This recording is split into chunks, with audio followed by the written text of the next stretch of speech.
Thank you very much. And thank you all very much for coming along. I'm going to share my screen. So I have some slides. So hopefully this will work and you'll get to see what I have prepared.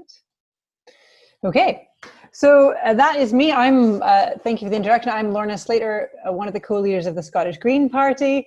As many of you know, like all the active people in the Scottish Green Party, I'm a volunteer. I don't get paid to be the co-leader. That's something I donate my time to do. So I have a day job. I work for a company called Orbital Marine Power. I'm an engineer there. We're developing the world's largest floating tidal turbine.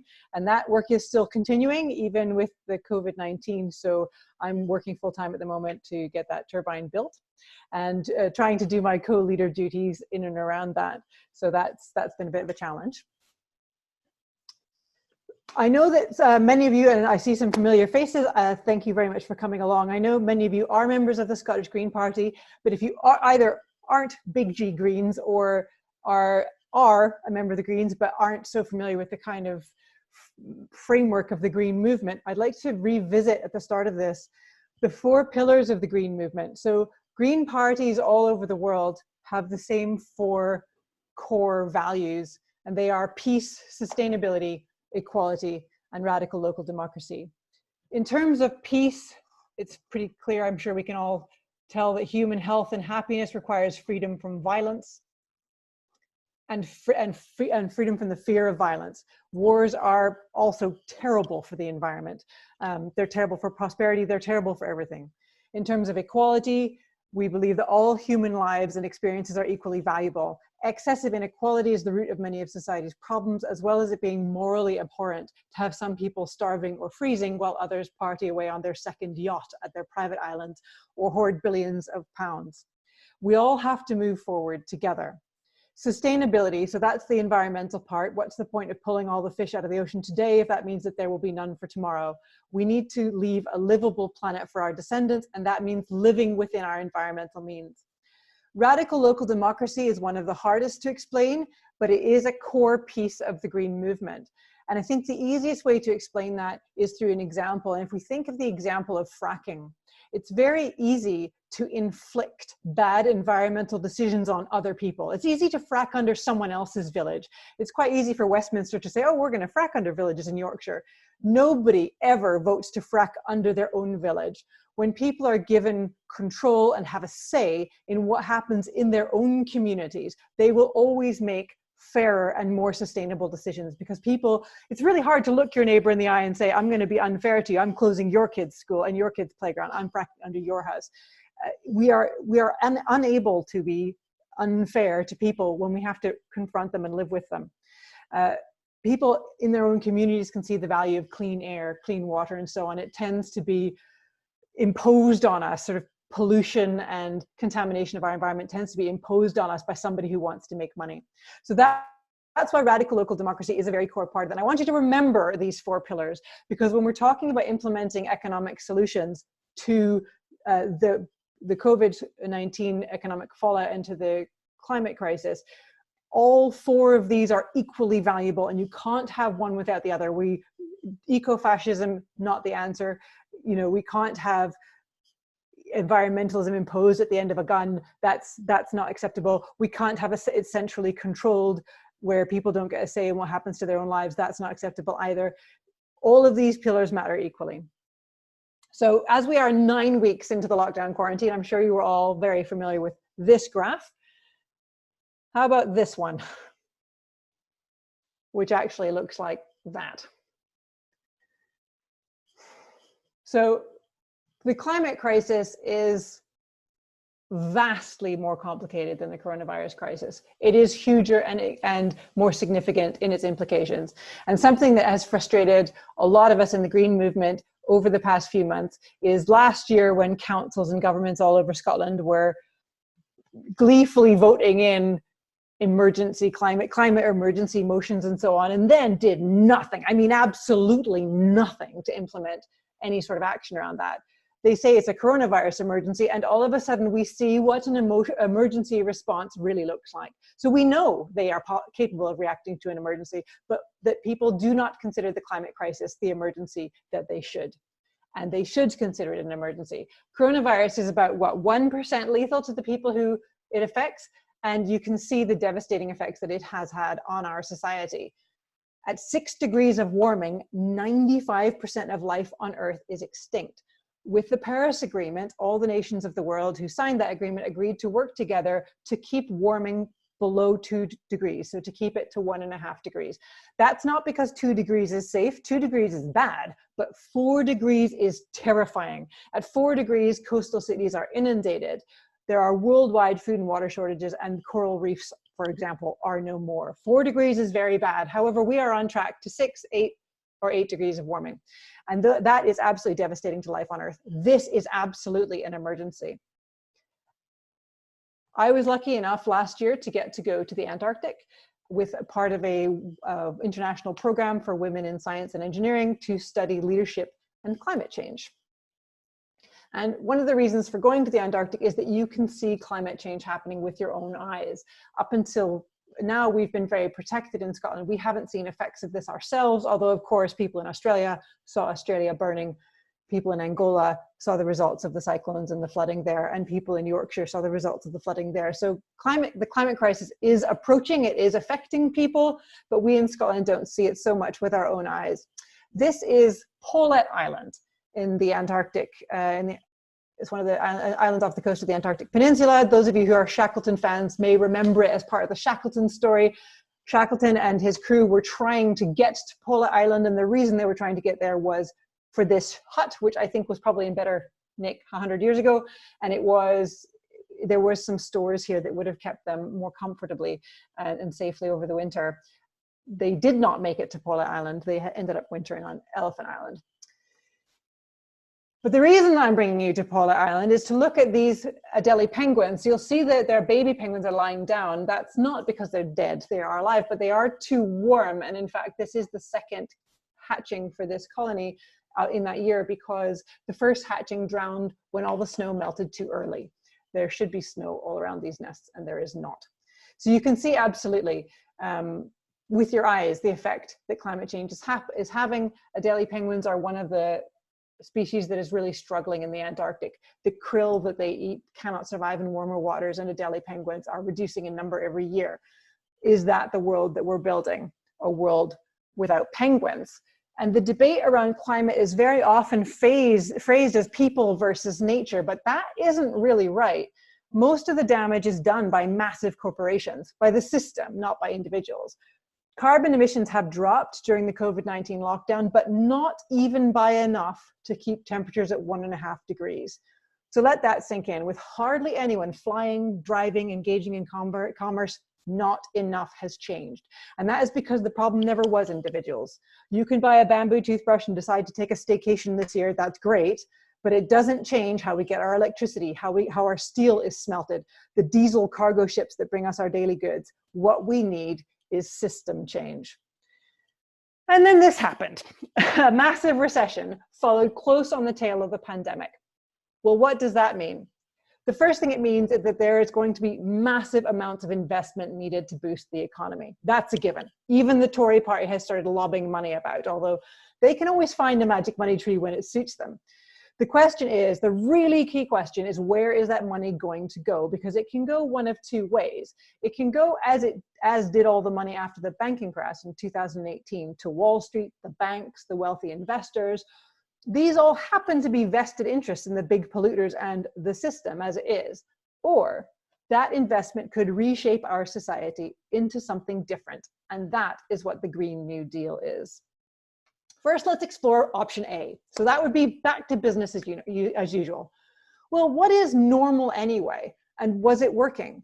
Some of you may be students of modern monetary theory, but even if you aren't, you'll notice that quote that I've got on here doesn't mention anything about cracking down on offshore tax havens, closing corporation tax loopholes. It only refers to income tax, which is surely a misnomer. What they are calling income tax is actually a tax on work. Inheritances, rents, and dividends are all income, but they are not taxed as much as your work is. You'll also notice that there are no calls for carbon taxes or consumption taxes for luxury goods. This is austerity 2.0. The books are being balanced on the backs of the poorest people, with the rich being asked to pay less, not more, as a way of stimulating the economy, well, I put stimulating in finger quotes, the economy, as well as being bailed out when their business models failed them due to the crisis. They couldn't weather the crisis with all their massive wealth, but ordinary people are expected to do so. There is no shortage of money. There's stacks of it. The question is, where has it gone and why? We've had a thriving economy in the UK and in the world for decades. How is it that billionaires can exist, but nurses have to use food banks to feed their kids? The Tories are so reluctant to pay a living wage that they rebrand the minimum wage, and so trapping working people in poverty. Here's the data. Since the 1970s, the lines in the middle have hardly moved. So that's middle income people that haven't really significantly benefited from all the growth in the economy, because we've been part of a growth economy now, you know, GDP growth, that's what they've been working on for the last 3 or 4 decades, actually 5 decades on this one. But what you see is the people at the top end, so that's the blue line, and the people at the bottom end are moving in opposite directions. The rich get richer and richer, and the poor get poorer and poorer. So growth is not a way to eliminate poverty. And anyone who says, well, we must grow the economy in order to get rid of poverty, that's clearly not true. The data does not back that up. You cannot grow your way out of poverty. And this can't go on forever. At some point, surely these numbers need to change direction. You can't have the rich getting richer forever and the poor getting poorer forever. At some point, you got to bring these back together. And please note that this is income, not wealth. That is a duck pond next to the ocean of wealth out there, but you can't see that. Nobody graphs it, and they don't graph it because nobody knows where it is. Because we graph so-called income tax, work tax, because the government has to track it in order to tax it. But no one anywhere taxes wealth, and so no one knows where it is. There are no graphs on that. But here's another way of looking at it. For all those decades and decades of GDP growth, where has that money gone? And you can see that nearly all of it went to people who were already rich. In other countries, more of it, a greater proportion of it went to people who were poor, and the inequality in those countries isn't as bad. Even America is not as bad, although I suspect they were starting from a worse place, so that's maybe not a fair comparison. So you can see that the rich have absolutely gotten richer here. So don't ever let anyone say, where's the money? There isn't enough money. There's plenty of money. The rich people have the money. That's why we have to always be talking about taxation, because that is the only way to get that money back into circulation. Trickle-down economics doesn't work. When the rich are given the option, they take their money and they take it offshore. They invest in immovable assets like houses. There is no such thing as trickle-down economics. It doesn't trickle down. You have to redistribute that wealth through taxation. GDP, as probably everyone in this call knows, is actually a very poor measure of the health of a country's economy. It is also a measure of growth, which is something that is completely incompatible with the climate crisis. We need to completely rethink how our economy works. So let's look at option B, completely restructuring our economy. There are Green New Deals being discussed all over the world as a way to build back better after this crisis, and at the same time to make our society more sustainable and fairer and to strengthen our democracy. So that's the 4 pillars of the Green movement, and it's important to bring all the 4 together at the same time. Franklin Roosevelt came up with the original New Deal in the United States in the 1930s in order to help the economy recover from the Great Depression and deal with the significant income and wealth inequalities that plagued the country. Our Scottish Green New Deal would have to be similarly sweeping, reprioritizing fair wages, investing in infrastructure for sustainable industries, undertaking public works and projects such as insulation of houses to ensure that everyone in Scotland has a warm home. Part of this is rethinking about our relationship with the economy. We don't exist to serve the economy. We are the economy. It should serve us for our benefit. We need to rethink how we think about the economy. The economy isn't an abstract thing, it's a real thing. It isn't in conflict with our safety or the living world. The economy is how we meet our needs on the planet that we have. The economy is how we provide for each other. What we have been doing is deeply dysfunctional. Competition, greed, danger, destruction. Who does that benefit? Has it benefited you? Are your needs being met? Are your needs for clean air, green space, a reliable income, a secure tenancy to keep a roof over your head? Your medical and social care needs, will they be met all your life under all conditions? In times of crisis, we need to make kind decisions, not the harsh ones that led to austerity. Who benefits from that? Where did all that money go? We need to abandon old ways of thinking. So is this a pipe dream, or can it be done? And what does it look like in Scotland? So back to remembering what that four pillars are required to make real system change. We need to incorporate all four of them equally. Local democracy and equality are just as important as sustainability. So a Green New Deal for Scotland looks like livable city and town centres, not dominated by cars, but where it is safe for everybody to breathe and move around, to be, not just somewhere to pass through. A big part of this is reliable public transportation system that reaches every corner of the country. Both recovery from the recession and the climate crisis will require a massive shift toward public ownership, toward building things for the common good, rather than to allow a few people to make vast wealth. Well-being needs to take precedent over profit. I noted today that there was a quote from a UK government minister saying that the reason they had to abandon looking out for people who were living in care homes was because they were privatized. There were too many providers and the government didn't have sufficient control to implement the policies that would have kept people in care homes safe from coronavirus. It's a very public admission that privatization of things that should be public services isn't possible to keep people safe. When businesses prioritize profit over people, that's what happens. People die, people suffer. Public services should absolutely run for the public good and not for profit, and that includes things like care and certainly public transportation. There's a whole bunch of other policies that go along with this. A universal basic income to ensure that no one is ever destitute and to get rid of the complicated and dehumanizing bureaucracy of the benefit system. We've seen this massively during the COVID-19 crisis. There's a little bit of benefit here under these conditions, a little there under those conditions, but so many people fall through the cracks. The government is deciding on an almost arbitrary basis who gets to eat, who doesn't get to eat. People are going for days and days without food because they just fall through the cracks. They haven't run their own business for almost 3 years yet. They've only run it for 2.5 years.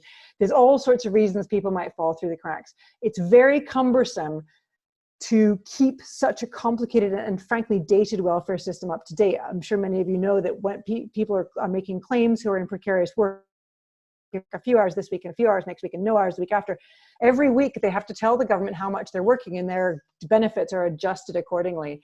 That is incredibly cumbersome and expensive to run. It is, with the sanctions and so on, it's actually ineffective at creating the behavior change that they want to have. The universal basic income is a way to ensure that nobody is ever destitute. It's not enough to live on comfortably. That's not the point of universal basic income, but it is to ensure that nobody ever has nothing to live on. A big part of changing our economy is changing our relationship with our land in Scotland. And that comes down to land ownership and better land management. The example here that really winds Greens up generally is grouse moors for shooting. Basically anything at all that you do with that land has more economic value and more environmental value than grouse moors do. This is a minority blood sport for millionaires, and yet it dominates so much of Scotland's land. Grouse moors are deserts. If this land, for example, was forested, it would not only be soaking up carbon from the atmosphere, it would also be commercially valuable as lumber or for tourism, or even for sustainable farming. Farming is another industry that is overdue for a transformation to provide food security to the people of Scotland and to do so in a sustainable way. Other policies that are exciting that could be incorporated into a Scottish Green New Deal are things like a 4-day working week as standard, but for a living wage. The first thing people worry about was when you propose this is they're saying, well, I can't live on 80% of my wage. No, the idea is 4 days is your full working week for a living wage.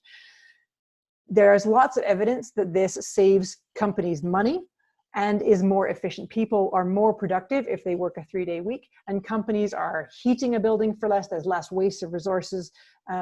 When you can use things more efficiently when you're only working a 4-day week. I think there's also, we've also seen a lot of companies have probably seen the value in letting people work from home and work more flexibly because they don't have to pay rent on offices and things. So that's an interesting development that's come out of the COVID crisis. In general though, a new economy looks like a slower pace of life where we work less and buy less, but enjoy ourselves more. where we prioritize family and friends and books and sport over foreign travel and buying the latest gadget. Part of the Green New Deal would be a massive shift toward renewable energy and all the industries that support it, the engineering and technical jobs supply chain that go along with that. Now, we happen to be very, very lucky in Scotland. Little Scotland, has 25% of all the renewable energy in Europe. We have a massive, massive potential to develop in renewable energy. We currently already produce 74% of the electricity that we use, that we consume ourselves, from renewable sources. And we have hardly even tapped into what is possible. With the proper investment, we can really expand our renewable and electricity generation to the point where we can satisfy all of our own needs and export this very valuable commodity to Europe.